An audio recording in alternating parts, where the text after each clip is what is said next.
My new official Chevelle wristband came today, so I'm going to make a video talking explicitly and specifically about this wristband.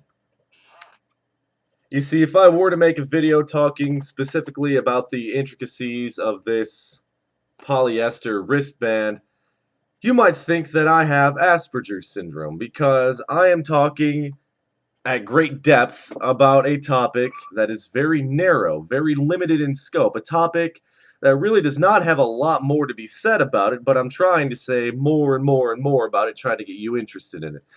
And it's very interesting that I bring up the notion of Asperger syndrome because when I was 13 years old, I was diagnosed with Asperger syndrome. Something you all should know other than that, which is very, very poignant in and of itself, is that I don't talk about myself a lot in videos. I don't like to be one of those vloggers that talks about their trip to the supermarket and how, while they're at the supermarket, they saw a guy that looked just like Jake Gyllenhaal, and they went up to the guy, and the guy said, "No, I'm not Jake Gyllenhaal. Oh my god, isn't that so spectacular?" No, I don't like to be like those people, but every now and then I like to do something other than my very vitriolic rant video, so I'm going to do a video that's not a vitriolic rant video. It's a video about my own life. Why not? Let's see how it goes. Like I said, at 13 years old, I was diagnosed with Asperger syndrome. You see, at that point, I wasn't doing very well in school. My grades were not that great. My father insisted that I had something wrong with me because a few years before that, I was tested with a very high IQ. And that was about 11, 12 years ago, so that high IQ probably doesn't mean very much to this day. An IQ basically denotes your ability to learn faster than the next guy, or more than the next guy, or to be able to hold more information than the next guy. But most importantly, to me, an IQ means that you have a higher ability to learn. Apparently, I wasn't using that ability to my full potential, therefore, I had a problem. Apparently. So, I went to the social worker at school, and she referred me to a speech pathologist, she referred me to a psychiatrist, she referred me to all sorts of people, and they came up with the Asperger syndrome thing. And me being the rebellious little preteen that I was, I denounced it immediately. I said, "No, I understand that you went to college for this, yeah, but I don't think I have this." So, they sent me to the school's Aspie Club. And right then and there, that was puke-inducing in and of itself to me, because not only were they making a euphemism, a softer term to describe what they had, but they had to make a club over the entire thing just to get together and feel good about themselves. And right there, that lack of empathy is a symptom of Asperger's syndrome, coincidentally. I went to this little meetup, and I began to see myself in these kids, and that's a bad thing. I began to see exactly what I was doing. The most salient thing that drew them to my Asperger's diagnosis was the fact that I was not looking in people's eyes when they talked to me. Or when I talked to them, I would not look in their eyes, and my voice was very monotone. I would look away from them. "So how's your day?" It was okay. That was the most salient thing that the lady told me that she saw. Not to mention the very narrow interests and the lack of social understanding, the lack of understanding of sarcasm and things of that nature. And I sat there and I was thinking, wow. So basically, all I have to do is start looking in people's eyes and changing the inflection and tone of my voice where necessary, and I can get rid of this thing. Awesome! And I did that, and for the next 5 or 6 years, I just did not care about it anymore. I didn't even think twice about it. I didn't think for another second that maybe I had this Asperger's, and maybe I was ashamed. Maybe I was, frightened that I'd be different than everybody else, and they'd find out that I have Asperger's. They'd start calling me an Aspie, but you know what? I'm at a point in my life right now, I'm 21 years old, I don't give a shit. I couldn't give a shit less. So I'm here to tell you, ladies and gentlemen, boys and girls, that I probably, most likely, very well do have Asperger's syndrome. I'm not afraid of it, and I'm not ashamed of it, and if you have it, you shouldn't be afraid or ashamed of it either. You see, I look at it this way. In psychology, when they notice that you have a certain set of behavioral patterns, you act a certain way, you have a motor skill deficiency or something, instantly, they put a name on it. Instantly, you're labeled something. They put a name on it, they say you have this. The internet and the real world works mostly the same way. If you do something you act a certain way, especially at school. Those school kids can be real assholes. You act a certain way, they'll label you as something and they'll start you saying it in a really, really cheesy sort of yeah, yeah, yeah, yeah kind of tone. You know what I mean. So the parallels are sort of there. And the whole Aspie thing is no different. You see, these kids, through somewhat of their own cultural appropriation, took the term Aspie and made it their own. I remember walking in there, they're like, yay, we're Aspies. I'm like, oh shit, I gotta change this right now. But what if I can't change it all? What if I can't, what if just looking in people's eyes and changing my social understanding isn't enough? Am I supposed to avoid it forever? No, I'm not going to avoid it forever. If I have it, I have it, and that's that. Call me an Aspie. Call me whatever you will. But you know what the thing of it is? You're calling that kid an Aspie. You're calling that kid an Aspie as if it's something bad. One of the main things about kids with Asperger's that sets them apart from everybody else is they have a high, intense level of focus, intelligent focus, which means that kid will probably be getting a better degree than you later on in life. So keep laughing about it now. But here are the things that I read the other day about Asperger's syndrome, and I began to read the first few things. I sort of categorized them. At first, I compartmentalized the things that don't apply to me and said, okay, fine, I don't have it. Then I began to read a little bit deeper, and I'm like, oh, fuck. But then, in the end, I was like, big deal. For one, lack of understanding of emotions in others, repetitive motor patterns like a tic, large vocabulary but lacking understanding of sarcasm or metaphor, can't take a joke. Basically, you can't understand sarcasm especially.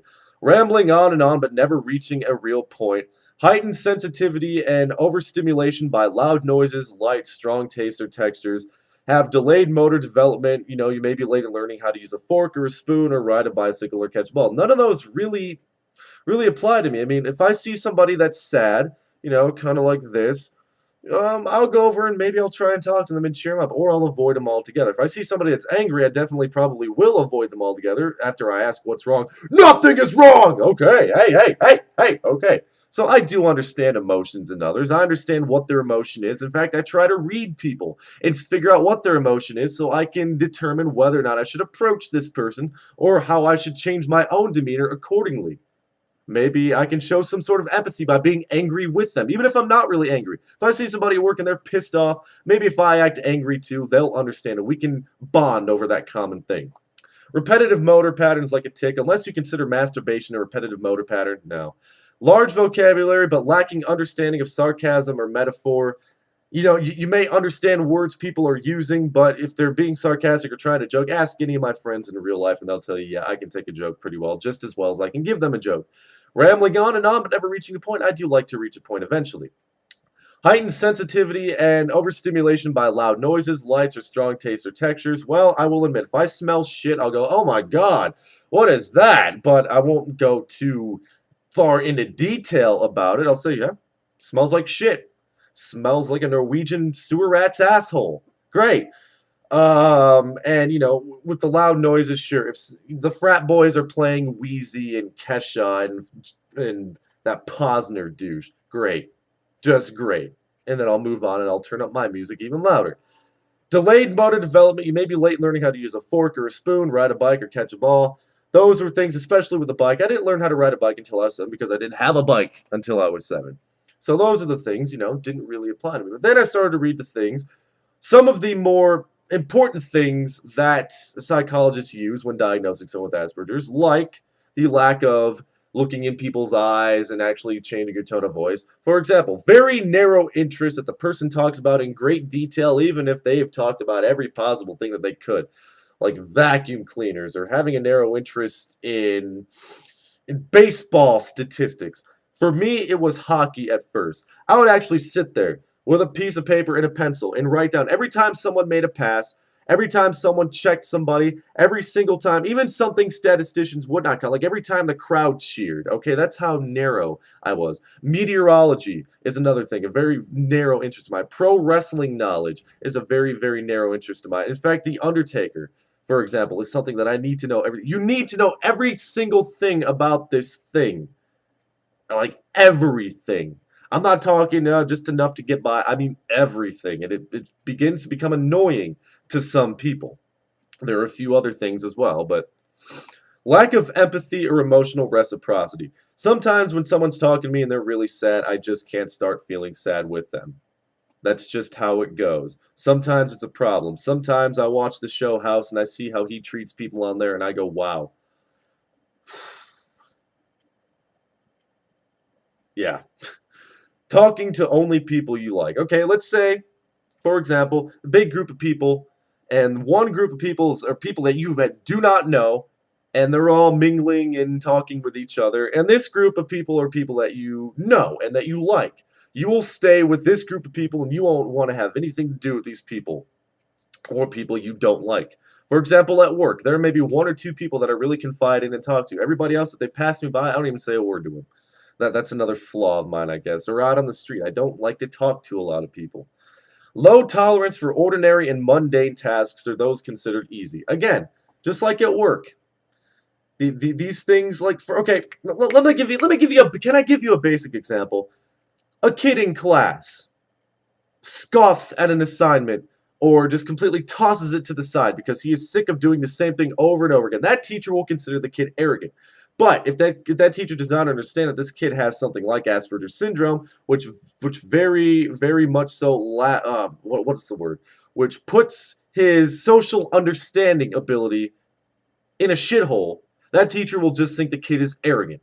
But this kid doesn't know any better. He doesn't have that social understanding. He's not able to take the cues from the teacher or other kids. Okay? Same thing with, you're at work and you're sick of doing the same thing over and over again. So much to the point where you just want to quit, even if you do have responsibilities that require that paycheck.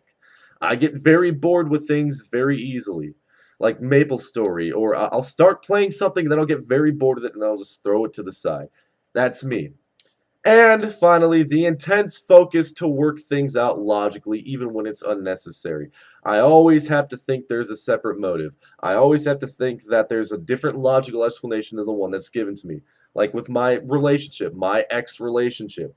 I always had to overanalyze things. I always had to, and most of the time, sure, I was right about things. You're only saying this to me because in the end you want to do this, or you're only doing this because blah blah blah, which means blah blah blah, which means yeah, that was my heel, and that has been my heel. So I read these things, I read them over, and maybe I really do have this Asperger's syndrome, and maybe I was just trying to avoid it because I was afraid of what society and people would think of me. They might categorize me as a quote unquote retard because it is part of the autism spectrum, the high functioning part of the autism spectrum. But now I just don't care. I really don't care. If you have Asperger's syndrome, don't be afraid of it. If there are things you can work on them. Like with the social skills, I can look people in the eye, talk to them. I can carry on a conversation, and as long as you're aware of these things, you can change them. But some things I don't know if I can change, like the empathy thing, or the talking to only people I like, or the low tolerance for mundane tasks. I don't think I can change those things. But the things you can change, maybe they can improve your life and make your relationships a little better. Because the subject of Asperger's syndrome patients and personal relationships is a subject that a lot of psychologists spend a great deal of time on. And it's something that does need a lot of work because it really sucks if you know you have Asperger's and you have a relationship and it's failing because you just can't do these things this other person can do.